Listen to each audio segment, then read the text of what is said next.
दोस्तों आज हम जनगणना से संबंधित कुछ बहुत महत्वपूर्ण तथ्यों की बात करते हैं। सर्वप्रथम भारत में जनगणना 1872 में मेयो के काल में हुई थी और मेयो का जिक्र हुआ है तो मेयो के बारे में जान लेते हैं। ये 1872 जो वर्ष था, इसी वर्ष उनकी मृत्यु भी हुई थी। गए थे अंडमान निकोबार घूमने और वहाँ पे दंडित अपराधी जो अफगान का था, शेर अली द्वारा चाकू मार के उनकी हत्या कर दी गई। और ये भी आपको याद रखना कि कार्यकाल के दौरान मरने वाले ये प्रथम गवर्नर जनरल थे।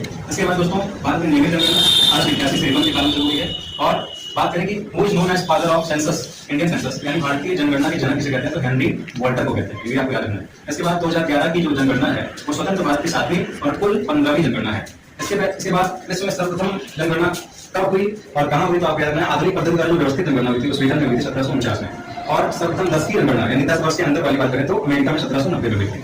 इसके बाद दोस्तों अगर संविधान के किस अनुच्छेद में पूछा जाए कि किस अनुच्छेद में जनगणना का जिक्र है, तो 246 है उसका संबंधित अनुच्छेद। और जनगणना विभाग की स्थापना 1961 में हुई थी भारत के युद्ध के आसपास। उसके बाद दोस्तों जनगणना संबंधित केंद्रीय शीर्षस्थ अधिकारी जो सबसे बड़ा होता है वो कौन सा होता है, उसका नाम क्या है, महारजिस्ट्रार एवं जनगणना आयुक्त। और 2011 की सेंसस यानी जनगणना के जो ये महारजिस्ट्रार एवं जनगणना आयुक्त है, उनका नाम है डॉक्टर सी चंद्रमौली। माथस नाम के एक वैज्ञानिक विद्वान थे जिन्होंने जनसंख्या का सिद्धांत दिया। उस सिद्धांत के अनुसार जनसंख्या वृद्धि जो होती है वो घातांकीय ज्यामिति होती है, वही खाद्य आपूर्ति जो होती है अंकगणित होती है और वो उससे धीमी होती है। यानी जनसंख्या वृद्धि जो होगी वो तेज होगी 2 से 4, 4 से 8, 8 से 16, 32, लेकिन वहीं पर अगर खाद्य आपूर्ति फूड सप्लाई की बात करें तो 1, 2, 3, 4 ऐसे बढ़ती है। याद रखिए जनसंख्या वृद्धि हमेशा खाद्य आपूर्ति से तीव्र होती है। इसके बाद इनकी पुस्तक का नाम है MSA on the principle of the population, यानी जनसंख्या सिद्धांत पर एक निबंध, जो कि 1798 में पब्लिश यानी प्रकाशित हुई थी। इसके बाद एक और विद्वान आते हैं जिनका नाम पॉल आर एर्लिच।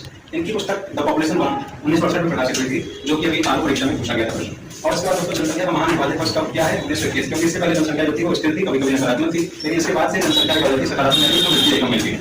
इसके बाद दोस्तों जनसंख्या विस्फोट या लगभग करके उसी से 1951, क्योंकि इसी वजह से जनसंख्या अचानक से बहुत तेज से बढ़ने लगी और बहुत ज्यादा सकारात्मक हो गई। ये कुछ फैक्ट्स थे।